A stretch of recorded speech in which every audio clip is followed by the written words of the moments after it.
ہمارے اکثر نوجوان اور عمر رسیدہ لوگ بھی یہ سوال کرتے نظر آتے ہیں کہ اسماعیلی، بہری اور آغا خانیوں میں کیا فرق ہے اور ان کی تاریخ کیا ہے۔ اس کے بدلے میں جو جوابات ملتے ہیں وہ نئی نسل کو مزید الجھا دیتے ہیں۔ تو آج ہماری پوری کوشش ہوگی کہ ان کمیونٹیز کے حوالے سے آپ کے تمام کانسیپٹ کلیئر کر دیے جائیں۔ اسماعیلی، بہری اور آغا خانی تینوں کی اصل ایک ہے، جو شروع ہوتی ہے امام جعفر صادق رحمۃ اللہ علیہ سے۔ امام جعفر صادق عالم اسلام کی ایک نہایت ہی معتبر شخصیت گزرے ہیں۔ سنیوں کے امام ابو حنیفہ رحمۃ اللہ علیہ بھی آپ ہی کے شاگرد تھے۔ امام جعفر صادق کے کئی بیٹے تھے، جن میں سب سے بڑے حضرت اسماعیل تھے۔ امام صادق کے زمانے میں ہی کچھ لوگوں نے تصور کرنا شروع کر دیا تھا کہ امام جعفر صادق کے بعد اسماعیل ہی امام ہوں گے، لیکن حضرت اسماعیل کی وفات امام جعفر صادق کی زندگی میں ہی ہو گئی۔ امام جعفر صادق بعض لوگوں کے اس عقیدے کو جانتے تھے کہ اسماعیل ہی کو وہ امام سمجھتے ہیں۔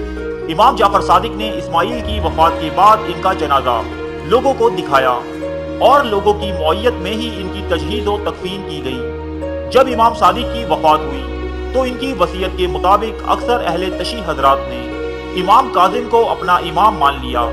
آج ہم انہیں اثنا عشری کے نام سے جانتے ہیں، لیکن ایک جماعت نے کہا کہ اسماعیل بڑے بیٹے تھے، اب وہ نہیں تو ان کی اولاد میں امامت رہنی چاہیے، اور یہ لوگ اسماعیلی کہلائے۔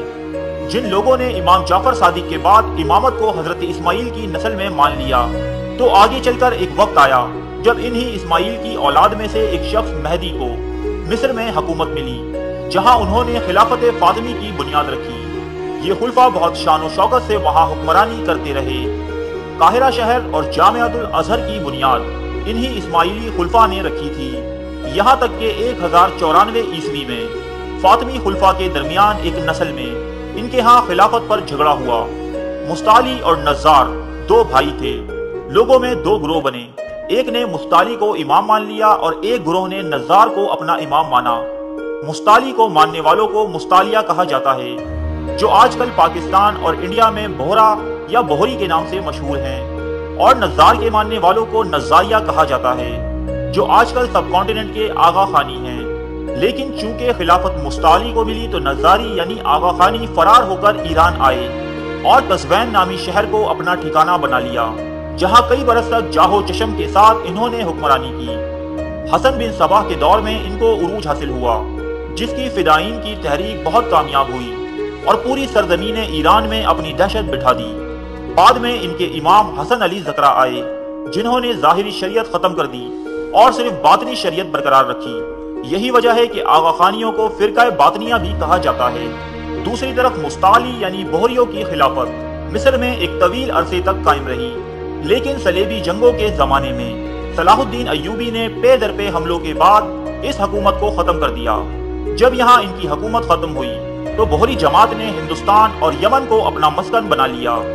بعد ازاں ان میں بھی مزید فرقے ہوئے، لیکن انڈو پاک میں زیادہ تر داؤدی بہری کمیونٹی پائی جاتی ہے۔ یہ کمیونٹی زیادہ تر کاروباری افراد پر مشتمل ہے اور پاکستانی معیشت میں اہم کردار ادا کر رہی ہے۔ انہیں ان کے مخصوص لباس سے بآسانی پہچانا جا سکتا ہے۔ اب واپس آتے ہیں آغا خانیوں کی طرف۔ آغا خانی ایک طویل عرصے تک ایران میں مقیم رہے۔ ان کے امام کو آغا خان کا لقب بھی ایران کے قاجاری حکمران نے دیا تھا۔ شاہ ایران نے آغا خان کو کرمان کے قریب محلات نامی جگہ پر ایک وسیع جاگیر بھی عطا کر رکھی تھی، لیکن انگریزوں کے دور حکومت میں آغا خان اول نے ایرانی قاجاری سلطنت کے خلاف بغاوت کر دی۔